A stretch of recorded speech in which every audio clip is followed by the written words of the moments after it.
السلام علیکم۔ انتہائے عشق ناول بہت ہی رومانٹک اور ایموشنل ہونے جا رہا ہے۔ ناظرین اپنے کومنٹس اور لائک کا اظہار ضرور کیجیے تاکہ ہماری حوصلہ افزائی ہو سکے۔ تو چلتے ہیں پارٹ نمبر 19 کی طرف۔ کاش تم سمجھ پاتے زندگی تم ہی تو ہو۔ ہاشم نے اس کے چہرے پر ایک محبت بھری نگاہ ڈال کر آہستہ سے اس کا ہاتھ اپنے ہاتھ سے نکالا۔ گھڑی دیکھی تو صبح کے 7 بج رہے تھے۔ بالوں میں ہاتھ پھیرتا وہ اٹھ کر کھڑکی کی طرف بڑھا۔ ہاتھ بڑھا کر پردے پیچھے کیے تو آسمان کا سینہ چیرتی سورج کی ننھی سنہری کرنیں چھن کر کھڑکی سے ہوتی کمرے میں داخل ہوئیں۔ ہاشم نے ایک نظر لان کو دیکھا۔ لان میں لگے پھول ہلکی ہوا سے جھوم رہے تھے۔ انہیں دیکھ کر وہ مدھم سا مسکرایا۔ آج اس سمیت جیسے خانویلا کی ہر ایک چیز خوشی سے جھوم رہی تھی۔ آج اس شیش محل کو اس کی ملکہ جو مل گئی تھی۔ ہاشم نے لمبی سانس کھینچی۔ وہ تمام رات سویا نہیں تھا۔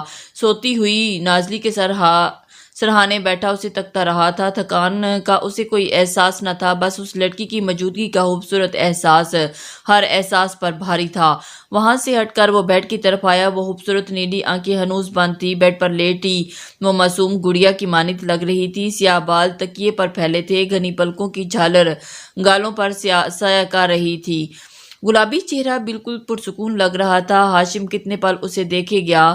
سیاہ آنکھیں اس کے چہرے سے ہٹا کر پلٹ کر الماری کی طرف بڑھا۔ الماری سے اپنے کپڑے نکالے، پھر خاموشی سے کمرے سے باہر نکلنے لگا۔ وہ نازلی کو ڈسٹرب نہیں کرنا چاہتا تھا، اس لیے ایک نظر اس پر ڈال کر آہستہ سے دروازہ بند کرتا، دوسرے کمرے کی طرف بڑھاتا اور فریش ہو کر چینج کر لے۔ جب تک نازلی کچھ سنبھل نہیں جاتی تب تک اس کا آفس جانے کا کوئی ارادہ نہیں تھا۔ وہ فریش ہو کر واش روم سے باہر نکلا، پھر چلتا ہوا ڈریسنگ ٹیبل کے سامنے کھڑا ہوا۔ بلیک شلوار قمیض میں وہ بلا کا ہینڈسم لگ رہا تھا۔ سیاہ بالوں کو ہاتھوں سے جھاڑا اور پھر برش اٹھا کر پھیرنے لگا۔ خود پر پرفیوم اسپرے کیا اور ٹیبل سے گھڑی اٹھا کر کلائی پر باندھتا کمرے سے باہر نکلا۔ وہ ہال میں آ کر صوفے پر بیٹھا ہی تھا کہ لینڈ لائن فون بجنے لگا۔ اس نے جلدی سے فون اٹھا کر پک کیا۔ ہیلو ہاشم۔ ہیلو کہنے پر دوسری طرف سے اسفی بول پڑا۔ موبائل کہاں ہے تمہارا؟ کب سے کال کر رہا ہوں پر نمبر بند مل رہا ہے۔ اس نے تپ کر پوچھا۔ توڑ دیا، ہاشم نے پرسکون انداز میں جواب دیا۔ غصے میں تم مہینے میں 2 موبائل ضرور توڑتے ہو۔ اگر یہی حال رہا نا تمہارا تو اب تم جتنا پیسہ کمایا ہے وہ سارا موبائل خریدنے میں ہی ضائع ہوگا۔ ہاشم خان سدھر جاؤ اب، اسفی نے غصے سے کہا۔ اس کی بات پر ہاشم ایک دم ہنسنے لگا۔ سدھر گیا ہوں یار، ویسے تم اتنے غصے میں کیوں ہو؟ ہاشم نے ہنسی دبا کر پوچھا۔ تمہارا سدھر جانا ناممکن ہے، اسفی جھنجھلایا۔ آس پاس سے مختلف خبریں سننے کو مل رہی ہیں، کتنی سچائی ہے اس میں الجھ کر پوچھا گیا۔ سب سچ ہے، ہاشم نے لمبی سانس بھر کر کہا۔ ارے یار ایسا نہیں ہونا چاہیے تھا ہاشم، اسفی نے لہجے میں افسوس اتر آیا۔ آئی نو اسفی، پر حالات کچھ ہی ایسے ہو گئے تھے۔ ہاشم پیشانی مسل کر کہتا ایک دم خاموش ہوا۔ چلو پریشان مت ہو، بھابھی کا خیال رکھنا، میں تم سے ملنے آؤں گا۔ اسفی اس کی پریشانی دیکھ کر نرمی سے بولا۔ پھر 2-4 باتیں کر کے ہاشم نے فون رکھا اور واپس پلٹ کر صوفے پر بیٹھا۔ کہنی گھٹنے پر ٹکا کر بائیں ہاتھ کی مٹھی بنا کر ہونٹوں پر رکھ کر وہ گہری سوچوں میں گم ہو گیا۔ صاحب جوس۔ امجد بابا کی آواز پر اس نے چونک کر سامنے دیکھا۔ وہ خاموشی سے جوس ٹیبل پر رکھ کر جانے لگے۔ ہاشم نے ان کی پشت کو دیکھا۔ جب ان کا نکاح ہوا تھا تب امجد بابا گاؤں گئے ہوئے تھے۔ اب گھر میں ایک لڑکی کی موجودگی پر جانے وہ کیا سوچ رہے ہوں گے۔ ہاشم ان کا بہت احترام کرتا تھا، اس لیے انہیں نازلی کے بارے میں بتانا ضروری سمجھا۔ امجد بابا، ہاشم نے ایک دم پکارا۔ وہ رک کر اس کی طرف پلٹے۔ اندر جو لڑکی ہے وہ میری بیوی ہے، نکاح کیا ہے میں نے اس سے، وہ انہیں دیکھ کر مدھم آواز میں بولا۔ امجد بابا کے لبوں پر مسکراہٹ نمودار ہوئی۔ آپ نہ بتاتے تو بھی میں سمجھ گیا تھا صاحب، وہ ہاشم کو دیکھ کر بولے۔ وہ ہاشم کو کافی عرصے سے جانتے تھے، آج تک انہوں نے اس میں کوئی بری عادت نہیں دیکھی تھی، نہ ہی آج سے پہلے وہ کسی لڑکی کو خانویلا لایا تھا۔ اب اگر وہ ایک لڑکی کو اتنے حق سے اپنے گھر لے کر آیا تھا تو صاف ظاہر تھا کہ وہ اس کی کوئی قریبی ہستی ہی ہوگی۔ مبارک ہو آپ کو، وہ مسکرا کر بولے تھے جواباً ہاشم نے مسکرا کر جواب سر ہلایا اور آگے کی طرف بڑھ گئے۔ ناشتہ لے آؤں آپ لوگوں کے لیے؟ ان کے پوچھنے پر ہاشم بے ساختہ مسکرایا۔ آج تک وہ اکیلے رہا تھا پر آج اس کی ہمسفر اس کے وجود کا حصہ اس کے ساتھ موجود تھی۔ وہ اکیلا نہیں تھا، اس کی تنہائی میں اس کا ساتھ دینے کے لیے وہ گڑیا موجود تھی۔ امجد بابا کو ناشتہ لانے کا کہہ کر وہ جوس کا گلاس اٹھا کر سیپ لینے لگا۔ امجد بابا اتنے کام کا بوجھ اکیلے نہیں اٹھا سکتے، اور اب نازلی بھی یہاں موجود تھی تو اس کے لیے کوئی فیمیل کام کرنے والی رکھنی تھی تاکہ وہ اس کی غیر موجودگی میں نازلی کا خیال رکھ سکے۔ وہ سوچنے لگا اور دراور کو کال کر کے گاؤں سے ہی کسی کام والی کو یہاں بلائے گا اور خود بھروسے مند ہو۔ بابا ناشتے کی ٹرے لے کر آئے تو ہاشم اٹھ کھڑا ہوا اور ان کے ہاتھ سے ٹرے لے کر وہ نازلی کی طرف کے کمرے کی طرف بڑھا۔ دروازہ کھول کر اندر داخل ہوا، ٹرے ٹیبل پر رکھی، پھر بیڈ کی طرف بڑھا۔ نازلی اسے مدم آواز میں پکارا اور اوپر دوسری طرف اسی پوزیشن میں پڑی رہی۔ دوسری پکار پر بھی وہ نہ بولی تو ہاشم نے اس کا بازو ہلایا۔ ہاتھ اس کے بازو جیسے ہی ٹکرایا تو ہاشم کو ایسے لگا جیسے اس نے جلتے تندور کو چھو لیا۔ اس نے پریشانی سے نازلی کا ماتھا چھوا، وہ بخار سے تپ رہی تھی۔ نازلی ہاشم نے فکر مندی سے اس کا گال تھپ تھپایا اور اس کے وجود میں کوئی جنبش نہ ہوئی۔ وہ نیم بے ہوشی کی حالت میں تھی۔ اوف، اتنا تیز بخار ہے؟ اس کے گال پر ہاتھ رکھ کر فکر مندی سے بولا اور اسے ڈاکٹر کے پاس لے جانے کا سوچنے لگا، پر اس کا لباس وہ اسے کیسے لے کر جاتا۔ پر اس وقت یہاں نازلی نہ کوئی کپڑے تھے اور نہ ہی کوئی وہ ہوش تھی وہ چینج کرتی۔ ہاشم نے جلدی سے الماری سے اپنی بلیک شال نکالی، نازلی کو تھام کر بٹھایا اور اس کا بھاری دوپٹہ ایک طرف کیا اور اس کے بال ہاتھ سے ٹھیک کر کے وہ بلیک شال اس کے گرد اچھے سے لپیٹی۔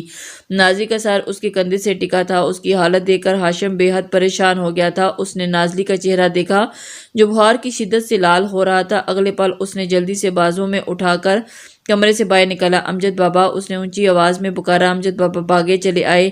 آپ آ کر گاڑی کا دروازہ کھول دیں، اس کی طبیعت خراب ہے، ڈاکٹر کے پاس لے کر جانا ہے، وہ جلدی سے بولا۔ امجد بابا عجلت سے باہر کی طرف بھاگے۔ ہاشم ایک نظر اپنے کندھے سے لگی نازلی پر ڈال کر اسے پیچھے تیزی سے باہر کی طرف بڑھا۔ بابا نے دروازہ کھولا۔ ہاشم نے نازلی کو فرنٹ سیٹ پر بٹھایا، اس کا سر ٹھیک کیا اور پھر دروازہ بند کرتا گھوم کر ڈرائیونگ سیٹ پر بیٹھا۔ کار سے نکلی تو اس کی سپیڈ بڑھا دی۔ ڈرائیونگ کرتے ہوئے وہ تھوڑی تھوڑی دیر بعد نازلی پر ایک فکر مند نظر ڈالتا۔ صاحب آؤ نا، تم بھی تماشا دیکھو عشق کے مجرم کا، پھر کون لٹے گا عشق میں، پھر کون کرے گا محبت ایسی۔ صبح کے 9 بج رہے تھے۔ امطل افندی ناشتے کے لیے ٹیبل پر بیٹھی تھی۔ حسن افندی ابھی لائبریری میں بند تھے۔ امطل افندی کو ان کی اتنی فکر نہ تھی، بس بیٹی کی فکر ہو رہی تھی۔ نوری کو دیکھ کر بولی، جاؤ تابین کو بلا لاؤ۔ جی نوری آہستہ آواز میں کہتی وہاں سے نکلی۔ مرے قدموں سے سیڑھیاں چڑھ کر وہ اوپر آئی۔ کتنے پل نازلی کے کمرے کے سامنے کھڑی رہی۔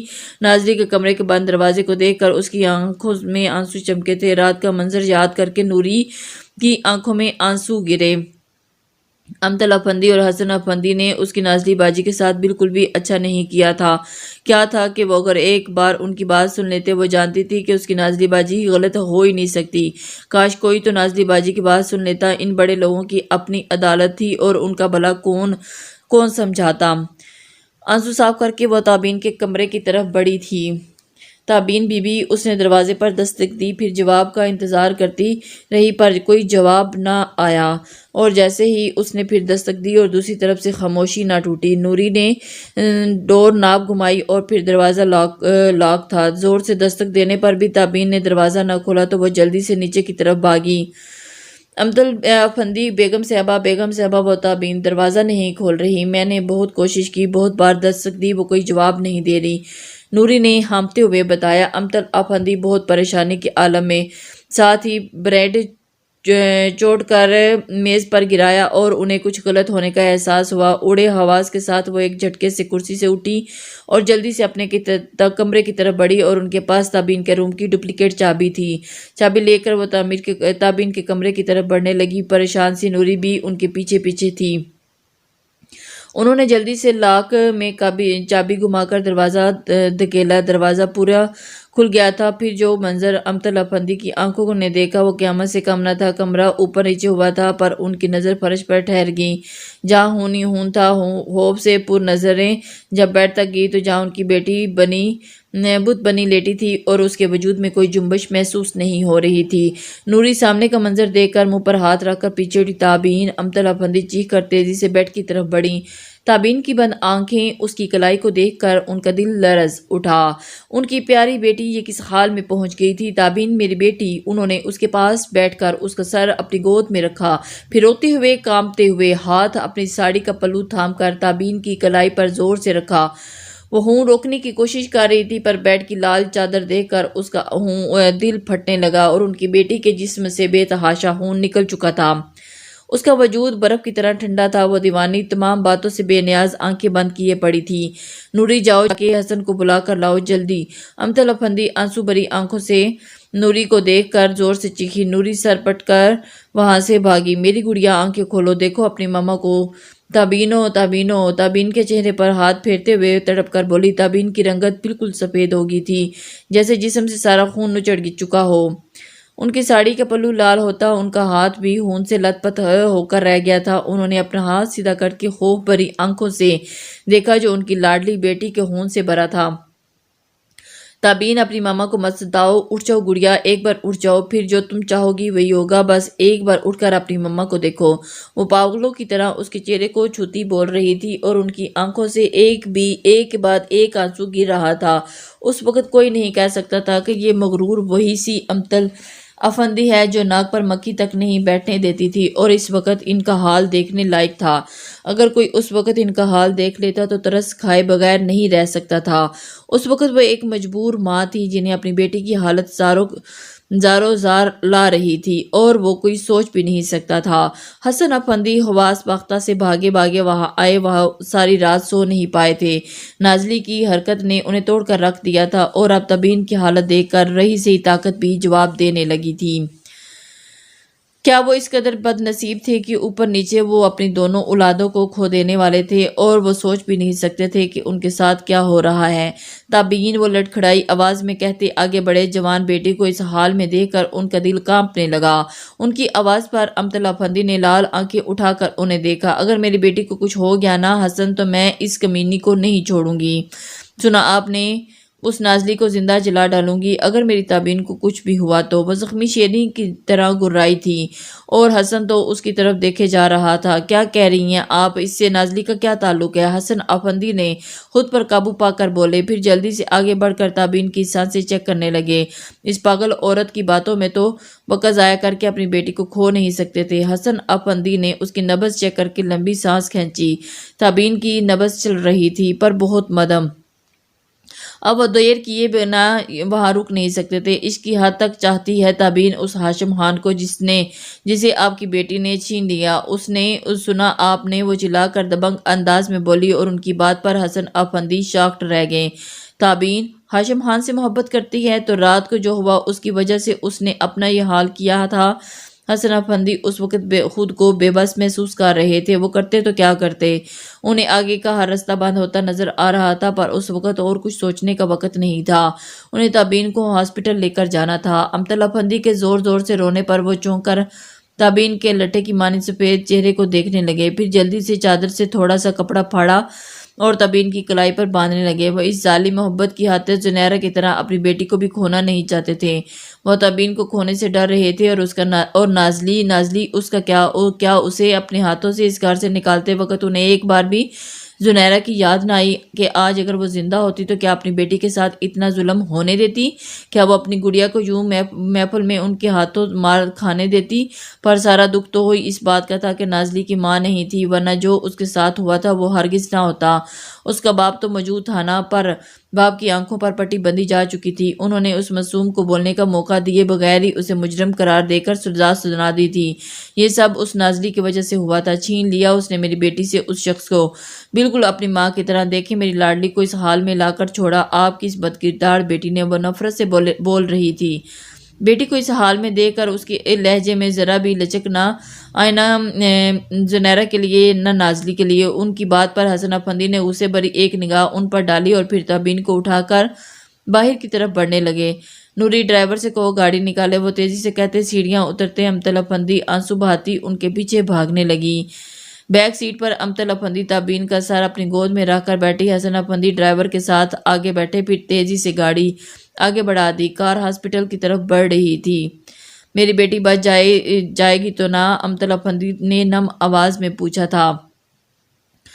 ہاں، تابین کو کچھ نہیں ہوگا، حسن افندی نے دکھ ضبط کرتے ہوئے جواب دیا۔ دکھ ان کی رگ رگ میں اتر چکا تھا۔ رات ایک بیٹی کے غم نے انہیں چور کیا تھا تو اب دوسری بیٹی ان کا غم ان کی جان کھا رہا تھا۔ کتنے بد نصیب تھے باپ وہ، ایک بیٹی کو اپنے ہاتھوں سے کھو چکے تھے اور دوسری کی قسمت ان سے چھیننے کے در پر تھی۔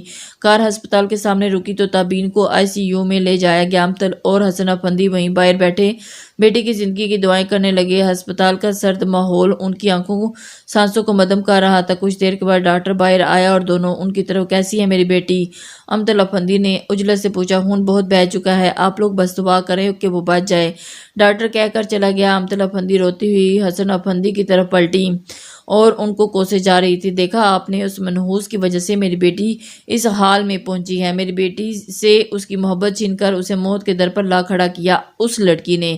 میری بات لکھ کر رکھ لیں حسن، اگر تابین کو کچھ بھی ہوا تو اس نازلی کو تو میں دنیا کے سامنے عبرت کا نشانہ بناؤں گی۔ امتل افندی اس کی ہستی مٹا دے گی، سمجھے آپ؟ وہ جنونی انداز میں کہتی بینچ پر بیٹھ کر رونے لگی۔ حسن افندی بت بنے کھڑے تھے، وہ بھی تو تابین کی زندگی چاہتے تھے، پر نازلی کے لیے امتل افندی کے الفاظ ان کا دل دھڑکا گئے تھے۔ وہ جانتے تھے کہ اگر تابین کو کچھ بھی ہو گیا تو وہ عورت اپنی کئی بات سچ کر دکھائے گی۔ تابین کو کچھ ہوا تو وہ نازلین کو بھی زندہ نہیں رہنے دے گی۔ حسن افندی نازلین کو اپنی زندگی سے تو نکال چکے تھے، پر اسے مرتے نہیں دیکھ سکتے تھے اور یہ ان سے برداشت بھی نہیں ہوگا۔ وہ گمسم سے بینچ پر بیٹھ کر تابین کی زندگی کے لیے دعائیں کرنے لگے اور ان کو اپنی بیٹی کے مرتے ایک دم سے نازلی کو ہسپتال میں ایڈمٹ کر لیا گیا تھا۔ وہ ہنوز بے ہوشی میں تھی۔ ڈاکٹر نے ہاشم کو بتایا کہ شدید ذہنی دباؤ کی وجہ سے وہ بے ہوش تھی۔ ہاشم خان نے ان کے بیڈ کے قریب رکھی کرسی پر بیٹھا اسے دیکھ رہا تھا۔ اس کا چہرہ زرد ہو رہا تھا، نازک ہاتھ میں ڈرپ لگی تھی، نیلی آنکھیں جن کا وہ دیوانہ تھا جانے کب سے بند تھیں۔ ہاشم اٹھ کھڑا ہوا، نازلی کو ایک نظر دیکھ کر وہ روم سے باہر نکلا، وہاں سے ریسیپشن کی طرف آیا اور اسے دراور کو کال کر کے کسی کام کرنے والی کا کہنا تھا جو اس کی غیر موجودگی میں یہاں نازلی کے پاس رک سکے۔ ریسیپشنسٹ سے بات کر کے وہ دراور کا نمبر ملانے لگا، اس کے علاوہ وہ کسی اور کو اس کام کا نہیں کہہ سکتا تھا۔ ہیلو، ان کی آواز ان کی سماعتوں سے ٹکرائی۔ ہیلو، اور ہاشم کی آواز پہچان کر اور خوشی سے اچھلا۔ کس کام سے یاد کیا آپ نے مجھے لالا؟ وہ شوخی سے بولا۔ اسے معلوم تھا کہ اس وقت اس کے لالا نے اسے کسی کام سے ہی یاد کیا ہوگا اور اس کی بات پر ہاشم مسکرانے لگا۔ مجھے ایک کام والی چاہیے، تم بھیج دینا کسی کو وہاں سے۔ کیا آپ نے امجد بابا کو نکال دیا ہے لالا؟ جو آپ کام والی چاہیے، دراور شرارت سے کام کرنے والی پر زور دے کر بولا۔ دراور نے ہاشم کو وارن کرنے کے انداز میں کہا، اچھا معاف کر دیں لالا، بھیج دوں گا۔ اور کچھ؟ اس نے جلدی سے کہا۔ نہیں، اور کچھ نہیں، اور گھر میں اس بات کو مت پھیلانا۔ اوکے، ہاشم نے سمجھاتے ہوئے انداز میں کہا اور وہ اس کی ہدایت پر عمل کر کے اس کو کہنے لگا، میں کوئی محلے والی حالہ ہوں جو بات پھیلا دوں گا لالا؟ دراور نے پھولے ہوئے منہ کے ساتھ کہا۔ لالا کی جان، میں نے تو ایسا نہیں کہا، ہاشم نے نرمی سے بولا، پر میں تو آپ کی بات کا مطلب سمجھ گیا ہوں نا، ہپا انداز میں کہا گیا۔ بڑے سمجھدار ہو گئے ہو تم پھر تو، ہاشم نے مسکراہٹ دبائی۔ لالا، دراور نے خفگی سے پکارا۔ اچھا لالا کی جان، ہوتا ہی معاف، آپ جاؤ جلدی سے کام والی کا انتظام کر کے یہاں بھیجو، ہاشم نے پیار سے کہا تو دراور نے مسکرا کر اوکے لالا کہا اور پھر فون بند کر دیا۔ ہاشم نے بھی ایس پی کا کال ملائی اور کہا کہ وہ ہان ولاج چلا جائے اور جب ڈرائیور کام والی کو وہاں لے کر آئے تو اسے لے کر ہسپتال آ جائے تاکہ اسے نازلی کے پاس چھوڑ کر وہ سامان لینے جا سکیں۔ ہاشم بات کر کے واپس کمرے میں آیا، نازلی اسی پوزیشن میں آنکھیں بند کیے لیٹی تھی۔ ہاشم نے آگے بڑھ کر اس کی سانسیں چیک کی، سارے راستے بھی وہ یہی کرتا آیا تھا، جانے اس کے دل میں کیسی بے چینی تھی، بس ایک ڈر سا تھا کہیں اس لڑکی کو کچھ ہو نہ جائے۔ وہ مضبوط نڈر انسان آج اس گڑیا کو کھوٹ جانے سے ڈر رہا تھا۔ محبت جب دل میں گھر کرتی ہے نا تو بہادر سے بہادر شخص بھی اپنے محبوب کو کھونے سے ڈرنے لگتا ہے۔ جن کے ساتھ سانسیں جڑی ہوتی ہیں نا، ان کو کھو دینے کا خیال ہی جسم سے جان نکالنے کے لیے کافی ہوتا ہے۔ ہاشم نازلی کا ہاتھ تھام کر بیٹھا تھا اور اسے دیکھ رہا تھا۔ جانے کتنا وقت گزرا، جب دروازہ کھلنے کی آواز پر چونکا، سامنے دیکھا تو ایس پی کھڑا تھا۔